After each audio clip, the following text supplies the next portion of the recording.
Alright class, let's look at Learning Objective 2-3. Identify the following forces and the directions in which they act. Normal force, friction, air resistance, gravity, and tension. There's some forces there. Now, what is a force? It's an interaction between two objects. A force is an interaction between two objects. Now, it can usually be thought of as a push or a pull. A force can be thought of as a push or a pull. Now, that makes sense if we think about the Earth pulls the moon. This little arrow there, that's showing that the Earth is pulling the moon. And this arrow here is showing that the moon pulls back on the Earth. It's actually same magnitude but opposite in direction. So let's just write down what that force is really quick. This is the force due to gravity of the Earth on the moon. I just wrote E on M just to abbreviate. So that's this force right here. I'm just going to kind of make a little, no, that makes it a little bit more confusing. So this arrow right here, which I'm going to draw in red, this is the force due to gravity of the Earth on the moon. And this force over here, this is the force of the moon on the Earth. This is the force due to gravity of the moon on the Earth, of M on E. So you quickly, when you write these out like this, you can see that forces, it's not just a single thing. It comes in pairs. Forces always come in a pair. It's an interaction between two objects. Let's take a picture, or take a look at this water polo player here. So this arrow right here, this arrow is coming off of the ball. So I would write that. I'm going to just make a little asterisk. And that force, that's the force of the hand. I'm going to keep writing how I was doing it before. That's the force of the hand, H, on the ball, H on B. Now, if we look at this force, this one's coming off of the hand, so that must be the force of the ball on the hand, B on H. And over here we got this rocket launch, and this rocket is kind of shooting up, and the gas down here is shooting down. So let's think about these forces and the directions in which they act. So right here, this up arrow, that's the force. That's the force of the gas. That's this gas down here. That's the force of the gas on the rocket. G on R. That's the force of the gas on the rocket. And down here, this gas is shooting out. It's coming out of the engine, so that's the force of the rocket on the gas. R on G. R on G. So if you see all these arrows, force always comes in a pair. And it's an interaction between two objects, a push and a pull.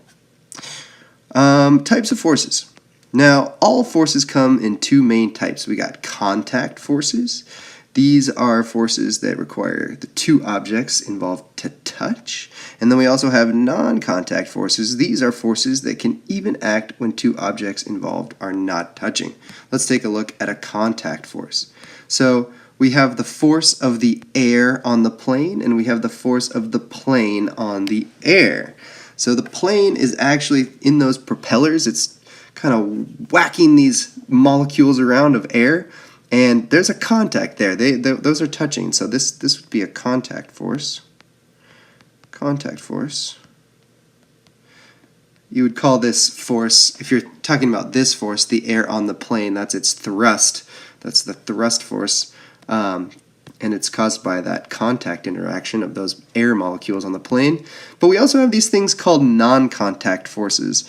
This is things like magnetism. This is the south pole of the magnet on the north pole. This is the force of the north pole on the south pole.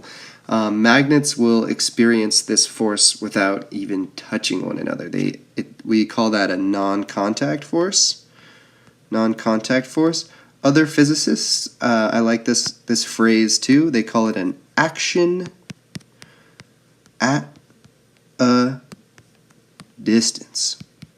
They call it an action at a distance because even at a distance, they're still feeling each other. They're experiencing that force. Okay, so a normal force is a interaction between an object and the surface it is supported by.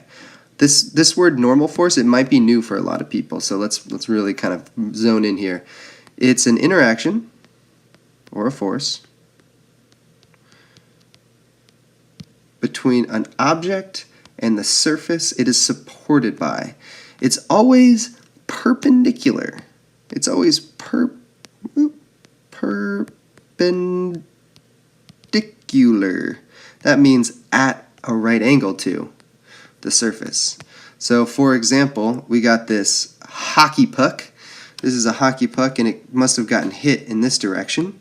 It's got a constant velocity going to the left here. And we've got this force normal. That's the normal force of the ice on the puck. I'm just going to ignore this for now because I think it might add extra confusion. But let's just think about the force normal of the ice. So the ice is pushing up on the puck. And that makes sense because the puck isn't going through the ice. It's not sinking down in. It's resting on top of the ice. So there's this force of the ice touching that puck.